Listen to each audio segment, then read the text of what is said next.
This is Walter Bosley, and I'm going to read a selection from Shelley Unbound, Discovering Frankenstein's True Creator, by Scott Douglas DeHart.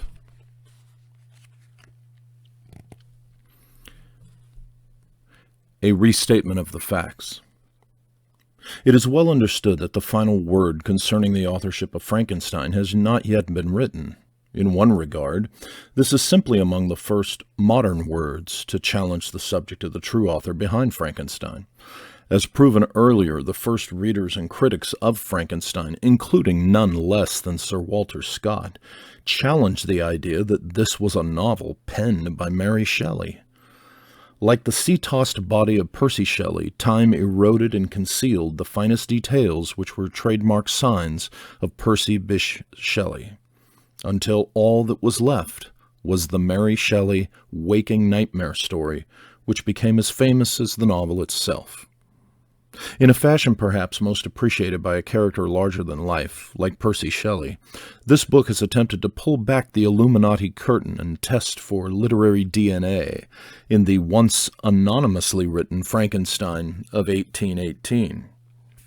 The evidence presented is not exhaustive, but merely a starting point of comparison between the life experiences, education, methods, writings, and social political agenda linking Percy Bysshe Shelley to the novel Frankenstein. It has been shown that the introductory prefaces differ widely between 1818 and 1831, a fact that suggests duplicity or conspiracy. The possibility that the same author could so easily mistake historic events in the writing of the novel, or worse yet, dismiss the contribution of a key person associated with the book, is beyond credibility to any reasonable person.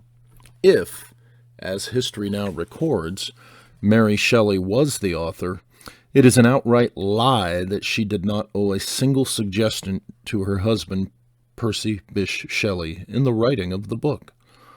The internal inconsistencies are proof enough. Mary's supposed overhearing of a conversation about Erasmus Darwin and German physiological writers contradicts her own statement concerning Percy's lack of suggestion toward the novel.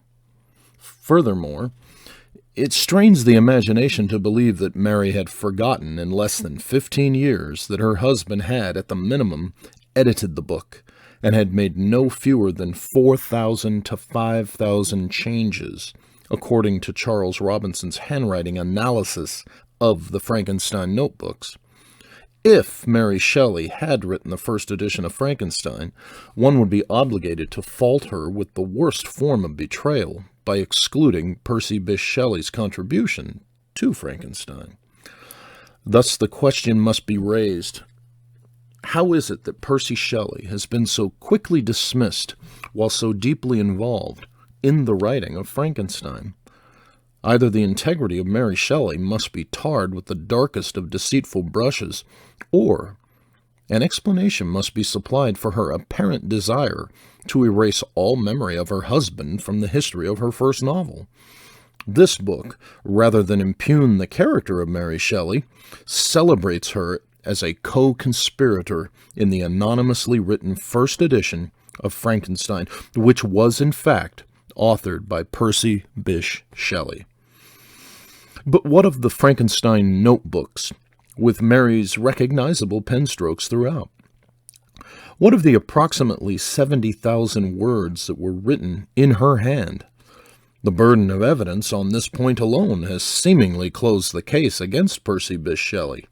And yet, as Donald H. Ryman and Neil Freistad observe in the Norton Critical Edition of Shelley's Poetry and Prose, and I quote, "Mary Shelley transcribed for the press most or all of Acts 1 through 3 in Prometheus Unbound between September 5th and 12th, 1819, and all of Act 4 in mid-December 1819.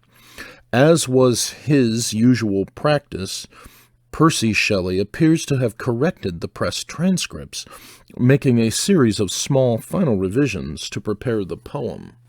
End quote. The method by which Percy Bysshe Shelley wrote most of his poems in prose was by means of an amanuensis. Shelley's nearly illegible handwriting required the use of a near companion, most often his wife Mary Shelley, to prepare his writing for publication as well as to write down his poems or stories as he dictated. His usual practice, so to speak, was to make final corrections to his work, but not necessarily to be the one in whose hand his works were initially or finally written. Thus, the handwriting analysis determination of authorship fails to be convincing evidence that Mary Shelley was the author of Frankenstein, but rather suggests that the scholars have only identified who held the pen, not who the author was. It is a simple mistake to make, but the consequences of placing all of the authorship eggs in this handwriting basket is problematic and misleading, to say the least. Another interesting and often overlooked fact that was raised in this study concerned Percy Shelley's penchant for writing under pseudonyms or preferably in an anonymous fashion. Few readers of Frankenstein today would be aware that the first edition of the book was published anonymously, as even the first editions on today's bookshelves are crowned with the author's name, Mary Shelley. This is clearly not how the book first appeared in 1818. The fact that Frankenstein was published anonymously is less mysterious in light of the fact that it was a virtual signature of Percy Shelley to write and publish without his name appearing in the book. His agenda was neither fame nor fortune, but rather to be a revolutionary, and to accomplish his agenda he used anonymous poems, essays, letters in bottles, letters attached to kites, and fictional stories to spread his dangerous ideas. When critics pointed the finger to Shelley after Frankenstein was published, it is not surprising that he dodged the recognition and passed the story off as a juvenile attempt by a young woman who was doing nothing more than harmful than writing a mere ghost story. The revolutionary tone of Frankenstein was also considered from several perspectives, including Shelley's atheism. The obvious removal of a divine creator who was replaced by an alchemist scientist using the laws of nature to give life stands in direct opposition to all that the Christian faith advocates. The story behind Frankenstein is more suggestive of a changing world where modern science and ancient alchemy were suitable, perhaps far better authorities to rely on in the 18th and early 19th centuries. Few writers of that period were more acquainted with the study of alchemy and modern science than Percy Shelley, a man trained by some of the best scholars of the day, including Dr. James Lind. The subtle undermining of confidence in the church reached climactic force as an innocent woman, Justine, confesses to a crime which she did not commit, simply for the sake of obtaining the promise of heaven from an obstinate priest demanding a confession from her. Who better than an atheistic Shelley could remove the necessity of God the Creator from mankind and replace God with science, while at the same moment lay explosives at the doorstep of St. Peter's Church? This revolutionary idea found its way into what was perceived as a mere ghost story, and it fit the pattern of Percy Shelley's revolution, which was nothing less than to tear down the Christian faith. Another of Shelley's characteristic revolutionary ideas was his intellectual association to the Bavarian Illuminati platform as advocated by Adam Weishaupt. An avid follower of Weishaupt, Shelley was known to travel with copies of his Illuminati doctrine and to share them with his closest friends. The chosen city for the birth of the new creature was none other than Ingolstadt, the university city where Weishaupt taught and where the Bavarian Illuminati was birthed. A new man of science and alchemy for a new world order. So was Percy Shelley's message, hidden carefully in Frankenstein. Although science was ready for the new man and the philosophy for the new world was bursting at the seams, it was clear to Shelley that the world was not ready for such a man. Like the Ingolstadt creature and the scientist who fashioned him, Percy Shelley was front and center on the stage of this changing world, but found that his ideas were unwanted, just as he was unwanted. Frankenstein is in some degree Shelley's critique of the superstition of the old world still dominating the leaders and people of the emerging new world. Finally, it was revealed that Percy Shelley's philosophy of love had much to do with his own sense of being an outcast in the world, searching for his other half, a theme he managed to run throughout the Frankenstein story, and a theme he repeated in his poems and early novels. The philosophy for such a perfect, though difficult-to-find love was explicitly detailed in Plato's work, The Symposium, which Percy Shelley was busy translating at the moment that Frankenstein was first published. Adding commentary to his fictional autobiography, Shelley completed the circle of writings about love's true nature in his essay on love, written immediately after the completion of his translation of Plato's Symposium. Percy Shelley, as the sensitive plant, the lone and unbeautiful hermaphrodite plant in the garden, longed for his own companion who would complement him, but found that this world had no such person for him, the very plight which drove Walton, Frankenstein, and the creature in Percy Shelley's novel. It has been repeatedly suggested that Frankenstein is a fictional autobiography by Percy Shelley, based on that which he felt and knew most perfectly, his own life and worldview. To read Frankenstein as the product of Mary Shelley is to imagine that she, in her short acquaintance with Percy, not only understood his deepest inner thoughts, but also had somehow gathered his memories and education, and used them to write her own biography of Percy, without his notice or objection.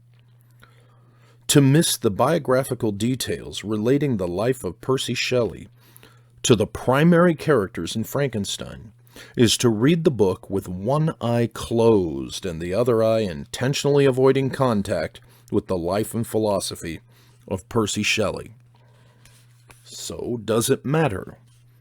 One might ask whether the question of Frankenstein's author makes any difference today.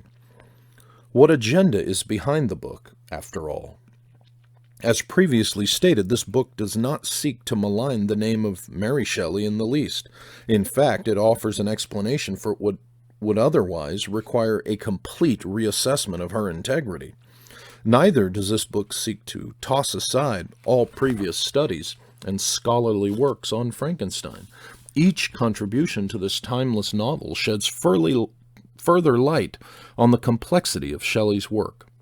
So once again, why does it matter who wrote Frankenstein? What matters most is that the very same issues which gave birth to this novel are presented to us still today. The search for the elusive soulmate, questions about the role of science in healing, regeneration, conception, and particularly the blending of technology and human nature, the transhumanist movement. Is man a creation of God?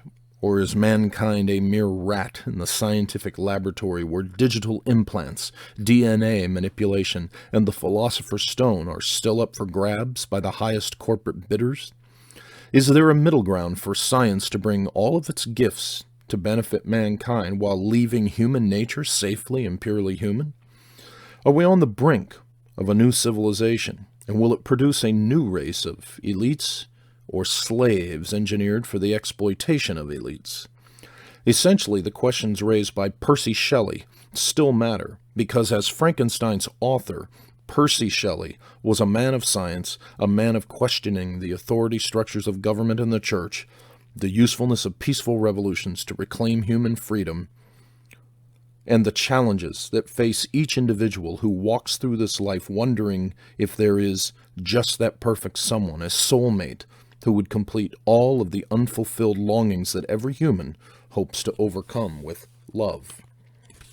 To relegate Frankenstein's authorship to anyone other than Percy Shelley is to miss the underlying human conflict and hope for love in a world where men and women are equally free to believe as they choose, love whomever they find as their other half, and to be truly free of oppression, whether it comes in the form of government or religion. Mary Shelley's iconic name as the author of Frankenstein has become the accidental detour away from the issues that drove this novel to be written in the first place, a detour sign well positioned by Percy Shelley, because he was aware that the world of 1818 was not quite ready to tackle these issues. To answer the question, does it matter? The answer must be yes. This is the moment to begin addressing Shelley's dilemma, and what better place to begin raising the question than in the schools where Frankenstein is still read, by high school students preparing for college, in colleges where students are preparing for their role in the world as the next generation of leaders.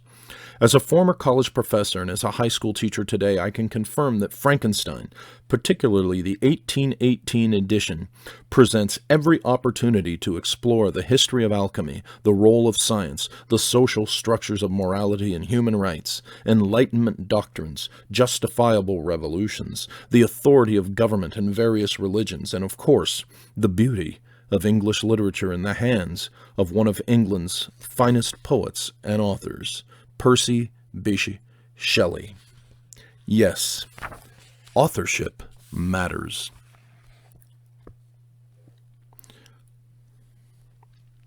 This is Walter Bosley, and I've just read a selection from Shelley Unbound, Discovering Frankenstein's True Creator by Scott Douglas DeHart.